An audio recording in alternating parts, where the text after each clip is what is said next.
So, Amanda, welcome back to heavyworlds.com. Grazie. And how are you in Italy? It's raining, but I love being here. I love the people, and on Lago Maggiore and in the Alps. I mean, how can you not love it? this is Lago d'Orta, of course. Oh, it's not Lago Maggiore. Ah, okay. I did not know that. Excuse my geographical error. Because people there are quite different than Lago Maggiore. Okay. So they prefer Lago d'Orta. My apologies. So thank you. This is the second day. Tonight will be the second show. So how was the first show?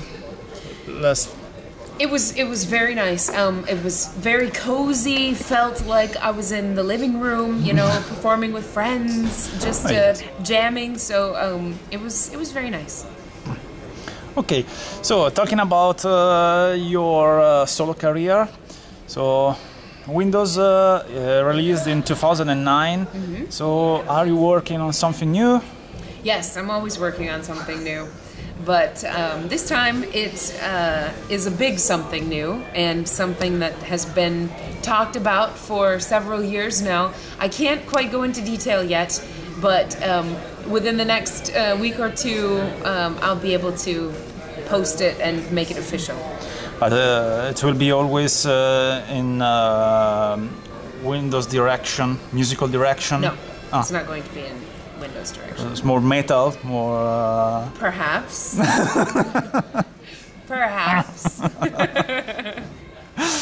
So, and talking about your other experiences during these years, and talking about Avantasia. Mm-hmm. So, a few months ago, you have been on tour. Mm-hmm. Yes. And it seems to be a legend coming live shows, because Tobias Summit in 2008 says stop Avantasia tours, and obviously so how was it was wonderful. It was wonderful. We're like a family, and that's very important to me because music is the closest thing to my heart. It's my soul, it's in my blood, and it's my highest form of personal expression and emotional and everything. And so the people that I play with, it's so important to have that level of connection with them. And with the Avantasians, we're all on the same level, and it's great. We can laugh together, we can have fun together, and we can also be serious together. So it's a wonderful troupe, and it was so much fun. It's like touring with 20 of your friends all around the world. There's nothing better. Well, in this tour there was also Michael Kiska and Kay Hansen. Yes. I was working with him in, especially with Kiska, in something that's not Kiska Somerville. It was great because, of course, we had worked together for Kiska Somerville, but being able to be live on stage and interact with each other, make Avantasia kind of our own, was, it just clicked like that. Kai is a great guy. He was also on the Avantasia tour in 2008, partially for a few shows. So I knew him from then, and he's a great guy. We have fun together, and it's just like I said, it's just this big family, and we ate together, we played together, we practiced together, we talked together, we flew, we traveled, and that really bonds you. So it was really great. And talking about the Kiska Somerville album that was released in September. So, of course, how was born this project? Where did it start from? From what idea?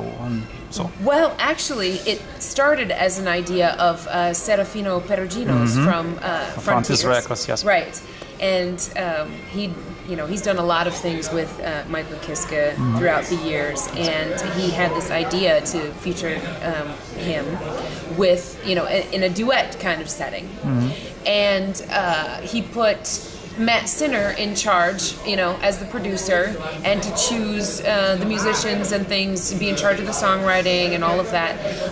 And Matt Sinner contacted me to ask if I would be interested. And you know, once they got the go-ahead from Michael himself, and he said he would be interested in doing it, they asked me, and, you know, of course, I was like, well, you don't say no to something like that, right?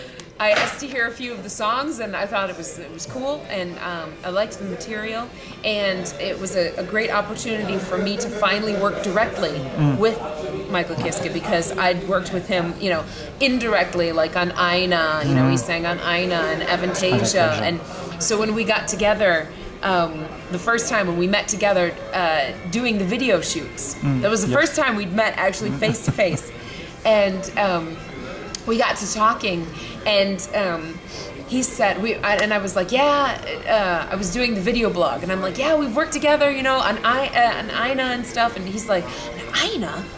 What, you know, what did you do on Aina? He didn't know that was me. So I told him, yeah, I sang the pilot vocals for Silver Maiden, for example, and he's like, oh my God, that's you? He's like, I was in love with your voice, you know, I didn't know that was you. So it was really funny, you know, I'm like, no, seriously, oh, and I was in love with your voice, you know, your version that you did. So, yeah, it was fun. And then we all like hugged and cried and, you know, lived happily ever after. No, I'm just kidding, but yeah, basically. And which is your preferred song of this album? Of Kiska Somerville? I don't like to play favorites, you know, but I can in this album because, you know, I didn't write most of the songs, and it's difficult for me to play favorites amongst my own songs, but in this case, since there were only 3, my favorite is Set Afire, I must say. I really like some of the other ones. I like End of the Road and Silence, and of course, 1,000 Suns is also another favorite of mine, but I think Set Afire rocks. Yeah. And tonight, what we're going to listen to? So something. Tonight is very diverse. We're going kind of on a musical journey through the life and career of Amanda Somerville.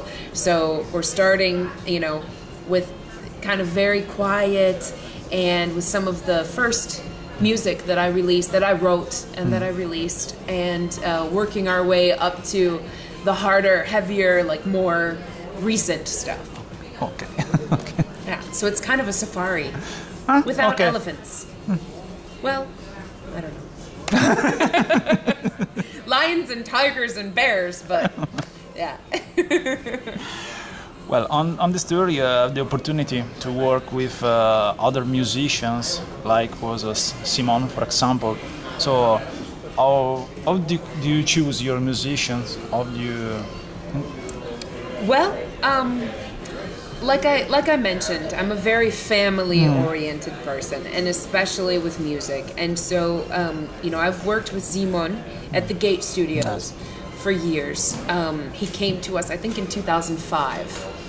And so I've known him and kind of gradually, you know, worked more and more with him as he was enfolded into the Gate Studio family. And I've known the American guys. They're from my hometown. I've known Paul since, I think, 2004. I've known Mark Bernash since 1997. Yeah, since I was like 17, I think. Yeah. It might have even been 96. But so Mark and I go way, way back, and I met Paul at a few concerts that I just visited. I think he was at the Ed Guy concert. He opened for Ed Guy with his band, Miles Beyond, and at Epica, and I don't know, a few different shows in Detroit. And we just got in contact and started talking and everything, and I really liked him. I liked his guitar playing and stuff, so I asked him if he would like to play with me. Then Philip is the newest member, and he and Simon went to university together. They studied, they're both sound engineer meisters. So, yeah, exactly. So they're the fancy schmancy guys. So I've got 2 certified sound techs in my band, which is cool. Never a bad thing. But Philip is very sweet. He's a very great guy, and good musician, great ear. He sings as well, which is a bonus. Yes. And yeah, and he's huge. He's huge, so he's a built-in bodyguard. It's perfect. It's perfect. Talking about your experience in rock mix classics, so you want to describe how is this project? How is this? How it got together, and well, after I'd worked with Matt Sinner on the Kiska Somerville project, he said, "Hey, I've got this. You know, we had fun together, and you know, you're a cool musician, everything. Would you be interested in maybe doing this thing that I'm putting together? You know, I'm in charge of Rock Meets Classic." And I was like, "Well, you know, sure. I mean, I'm always interested. What's it about?" And it's different singers from famous bands from the 70s, 80s, and with a like 35-piece orchestra, the Prague Bohemian Symphony Orchestra, and we go on tour mainly throughout the German-speaking countries, and I'm featured in some songs, and so you know I'm getting more and more out of doing the background thing, you know, but I couldn't say no. I mean, performing with like, you know, the original artists from Foreigner and Deep Purple and Toto and Nazareth, you know, I mean, how do you say no to that? So it was so much fun and great, and I learned a lot from the guys, and hearing their stories, you know, from the crazy times, like Lou Gramm talking about his time at the Grammys, you know, from 1980, whatever. It's just a ball, and so yeah, just another great experience, and meeting new wonderful people. So the ball keeps rolling. Okay. Yeah. So, which are your musical idols? Yes. Well, or influences, of course. yeah, my biggest influences were my family. I grew up in a very musical family. My dad is a folk guitarist, banjo player, singer, songwriter, and he was in a trio for forever with the same two guys, and they performed all over. And yeah, my mom plays the flute, the saxophone, the piano. My grandmother gave me piano lessons when I was a little girl. It was from her that I really got my true classical basis in music. You know, I learned how to read music from her, and we would always, whenever the family would get together, we'd always have a big hootenanny together, and all my uncles would play guitar, you know, or banjo or whatever, and all of us would sing or play piano. My cousins play violin and guitar, and so it was just a huge family jam session.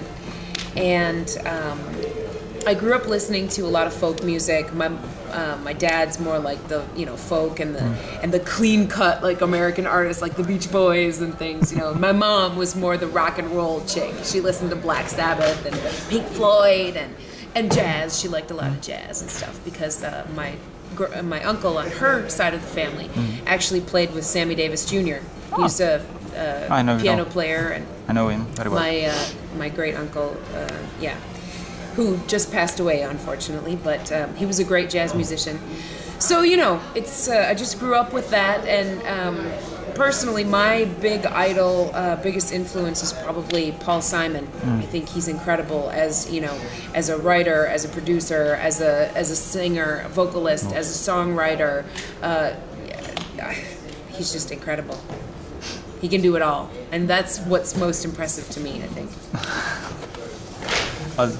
You want to play a duet with him? I would love it. I would freak out. But you know what? I'm so embarrassed to say this, but I met him. Actually in Hamburg. He did a concert there, and I was like the fangirl, you know. I was waiting for him, and I actually started crying when I saw him. It was hilarious. Okay, this was like back in 1999, you know. So I was a little bit younger and a little bit inexperienced, but anyway, yeah, I was like, oh, Mr. Simon, Mr. Simon. And he's like, it's okay. You know, I'm like, oh my God, wow. So, yeah. I kind of botched that, but oh well. So, we are at the end. If you want to cheer people, if you want to tell something more, the camera is yours. Well, I wish I could speak, in Italiano.